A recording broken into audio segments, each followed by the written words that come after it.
উম্মতদেরকে, আমাদের উম্মতদেরকে মানে আমাদেরকে কিভাবে করে কি খুঁজে বের করবে। আমরা যে আখির জামানার নবীর উম্মত, আমরা যে শেষ নবীর উম্মত, এটা রাসূল বুঝবেন কিভাবে? এটা বোঝার উপায় হলো যারা দৈনন্দিন ৫ ওয়াক্ত নামাজ আদায় করেছে তাদের ওযুর জায়গাগুলো ঝলমল করতে থাকে, চকচক করতে থাকে, নুরানি ভাব থাকে। সুবহানাল্লাহ। আল্লাহ পাক বলেন সীমাহুম ফি বুজুহিহিম মিন আসারিস সুজুদ।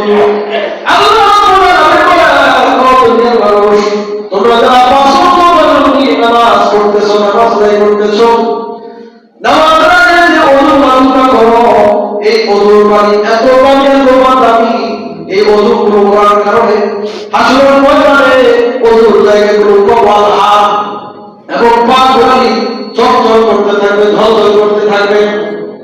আল্লাহ নবী সাল্লাল্লাহু আলাইহি ওয়াসাল্লামকে সাহাবীরা জিজ্ঞাসা করলেন, ইয়া রাসূলুল্লাহ, ইয়া হাবিবাল্লাহ, আদম আলাইহিস সালাতু ওয়াস সালাম থেকে আপনি পর্যন্ত ১,৪৪,০০০ পয়গম্বর দুনিয়াতে আগমন করেছে, এত নবী উম্মতের ভিড়ে আপনি আমাদের কিভাবে চিনতে পারবেন একটু বলেন।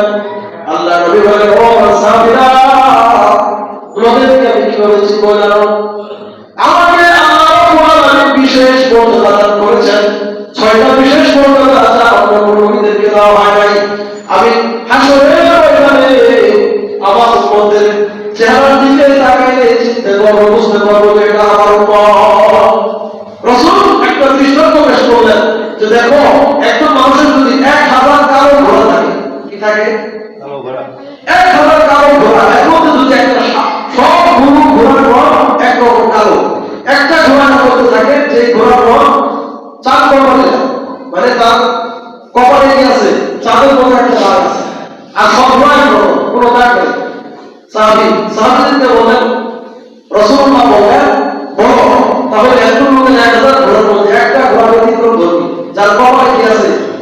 চাঁদের মতো একটা চিহ্ন আছে, তাহলে কি ১,০০০ ঘোড়ার মধ্যে ওই যে চাঁদ কপালের ঘোড়া, ওই ঘোড়াকে সে চিনতে পারবে?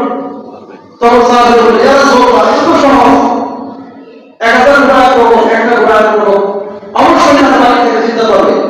আল্লাহ বলেন, ঠিক তেমনি ভাবে ওই ১,০০০ ঘোড়ার মধ্যে একটা ঘোড়া চাঁদ কপালে থাকলে যেমন তার বাড়ি থেকে চিনতে পারে, ঠিক তেমনি ভাবে আমার উম্মত যারা হবে, যারা দৈনন্দিন ৫ ওয়াক্ত নামাজ আদায় করেছে, তাদের চেহারা, তাদের হাত এবং মুখ এবং আলো থাকবে, ঝলমল করতে থাকবে, আর তার চেহারা আমাদের উজ্জ্বল ভাবে দেখতে পাবো। আমি ধরে নিব এটাই আমার উম্মত। সুবহানাল্লাহ।